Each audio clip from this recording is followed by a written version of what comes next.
Omubiri gwa General Elly Tumwine gugyiddwa mu Ddwaliro Bbombo gyegubadde okutwalibwa mu makaage Nakasero okumukungubagira.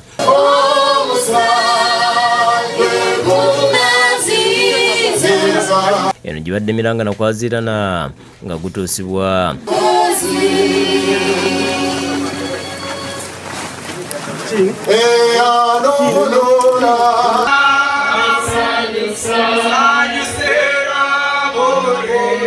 Okusaba kulembeddwa mu bannaddiini ab'enjawulo okuva ku Olwosensi Nakasero nga bategeeza nti General Tumwine yasobola okwetaba mu lutalo olwanunula eggwanga lino nkati amaze emirimu gye. And because he consumed death, there is no death before him.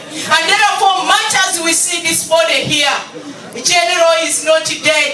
He has entered true life. Basoomooziza abakyali abalamu beekube mu ttooki mu bulamu bwabwe oba waliwo omukululo gwe balese. You might deny Jesus here, but you're going to catch up with the reality in heaven, because the fact is you're going to die. Bategeeza nti kino kye kiseera bakuumaddembe n'abantu ba bulijjo okukolera eggulu kuba ffenna ly'ekkubo. We are singing that bearing in mind that from the bottom of our hearts there is one who sits on the throne and he is our shelter. Okusaba kuno kwetabiddwako minisita w'ebyentambula General Edward Katumba Amala, minisita omubeezi w'ensonga z'ebweru David Muhoozi, minisita David Bahati, kaliisoliiso wa gavumenti Betty Kamya, so nga ekibiina ky'NRM kikiikiriddwa omumyuka wa Ssaabawandiisi Rose Namayanja. Ab'amagye bayimbye ennyimba omugenzi yayimba mu lutalo ezaabazzangamu amaanyi ng'akabonero ak'okumujjukira. Alisonga bitali Abaana General Tumwine babadde aweerera nga bakulembeddwa mu James Kamuntu wakati Maziga bannyonnyodde engeri omugenzi gye yabasembezaamu okutuusa lwe bamaliriza okusoma. Kandi mwine bali aho mwine mukumenya afana kabakwatira mukamutafuusa atufuusa bukwata. Dr. Walin Namala ng'oni abadde ajjanjaba Tumwine okuva lwe yakubwa essasi mu liiso abuulidde abakungubazi nti engeri gye yakubwamu essasi abadde ne Katonda kuba awangadde ebbanga lino lyonna.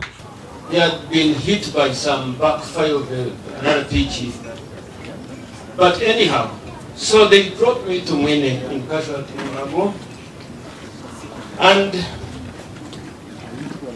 I had the tragedy of having to wheel him in casualty, from casualty to the X-ray unit. Agambye nti gy'afiiridde Kenya era abadde mugumu nga ne bw'abadde mu bulumi abadde tababuulira bw'ati n'asekerera omubaka Ssemujjunganda olw'okujaguza okufa kwa Tumwine.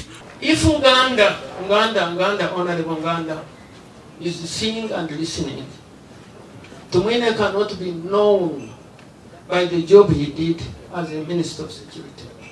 You don't kill a policeman and you say, he has said you killed somebody. In Uganda, you will also die incidentally, because you will also die. Bamulekwa batenderezza kitaabwe olw'omutima omulungi n'okubakuza nga balina empisa n'okutya Katonda.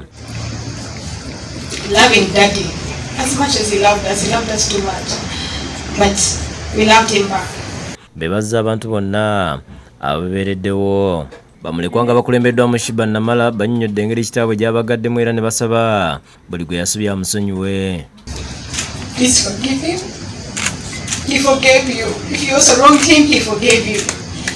He forgave you. He talked about forgiveness so much towards the end.